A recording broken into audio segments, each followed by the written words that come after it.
একটা জিনিস খেয়াল করে দেখেন, কি গো, শিব পার্বতীর ছবিতে কিন্তু শিবের হাতে ত্রিশূল আছে, একদম। লক্ষ্মীনারায়ণের ছবিতেও নারায়ণের হাতে সুদর্শন চক্র আছে, জানি তো। রাম সীতার ছবিতে রামের হাতে তীর ধনুক আছে। শুধুমাত্র রাধা কৃষ্ণের ছবিতেই শ্রীকৃষ্ণ বাঁশি বাজাচ্ছে। কেন বলেন তো? আসলে সব দেবতা তাদের বউয়ের সাথে আছেন, তাই আত্মরক্ষার জন্য তাদের হাতে এক একজনার এক এক রকম হাতিয়ার রেখে দিয়েছেন। একমাত্র শ্রীকৃষ্ণই তার গার্লফ্রেন্ডের সাথে আছেন, তাই তিনি পরম নিশ্চিন্তে সুখে আনন্দে বাঁশি বাজাতে পারেন, কারণ তিনি তো বউয়ের সাথে নাই।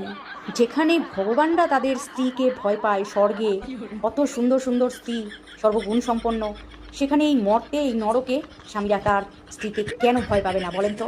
তার তো একটা যুক্তিযুক্ত কারণ আছে। সেই জন্য এই নরকে কেউ আর বাঁশি বাজাইতে পারে না। হায় রে, কৃষ্ণের মতো যারা ব্যাচেলার হয়ে এতগুলো গার্লফ্রেন্ড রেখেছ, তাদের জীবনটাই একমাত্র সুখের, বাকি তো একেবারে